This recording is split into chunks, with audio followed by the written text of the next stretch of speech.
I added a lock to my porch last month, not for intruders, for me. I'm 92, and I no longer trust myself at 3 a.m. Let me tell you about the night I walked out my own door and forgot why, and the system I built to bring me back. It was Thursday, 2:47 a.m. I know because I checked the stove clock when I returned. I woke with the certainty that I had left something running. The garage door, the sprinkler, I don't know. I only know I had to check. I walked out my front door in my slippers and a sweater I don't remember buttoning. The porch light was out. I haven't fixed it yet. I stood in my driveway, and I could not remember what I came for. Not the word, not the reason. Just the feeling that something was wrong and I was responsible. I walked to the garage, closed, locked. I walked to the backyard, sprinkler dry. I stood there in the dark for 11 minutes. I counted later. 11 minutes of not knowing if I could find my way back. I did return, obviously. I am here. But I didn't find my way. I found my house by the shape of it against the streetlight, not by memory, by geometry. Engineer training from 60 years ago outlasting my own mind. I sat in my kitchen until dawn. I did not make coffee. I made a list. 3 items. What I knew, what I suspected, what I could no longer assume. I knew my mind was changing. I suspected it would change faster. I could no longer assume that I would know when I was no longer safe to operate alone. That was the hardest line to write. Not because it was sad, because it was true. Engineers do not ignore data, even when the data is the self. I called my neighbor, not Margaret. Margaret is for Tuesdays. This needed someone closer. David, 40 years old, 2 children. He has a key to my house now that he has never used. He has instructions that I wrote myself.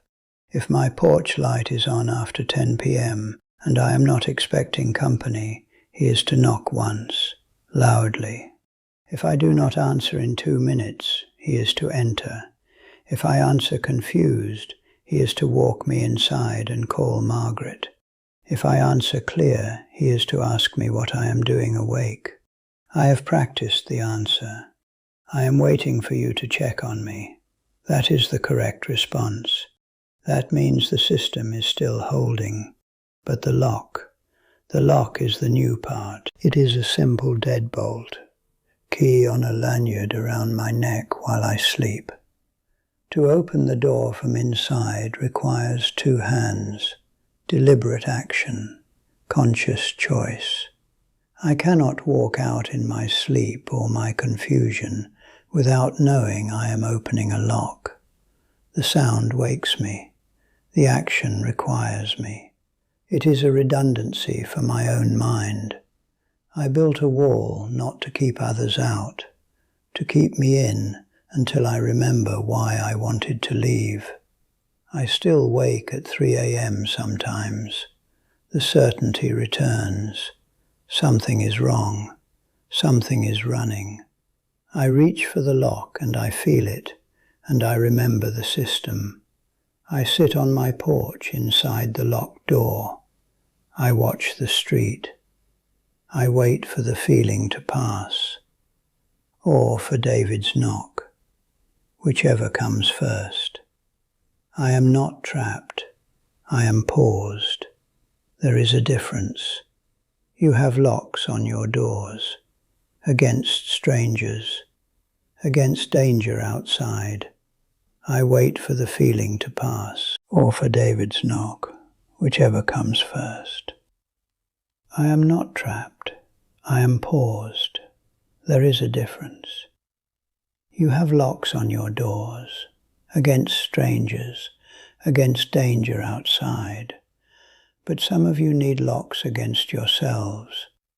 The version of you that spends at 2 a.m., that texts at midnight, that walks out on good things because you forgot why you built them. Build the wall, make it loud, make it require 2 hands, not to trap yourself, to give yourself time to remember what you actually want. My porch light is fixed now. David changed it.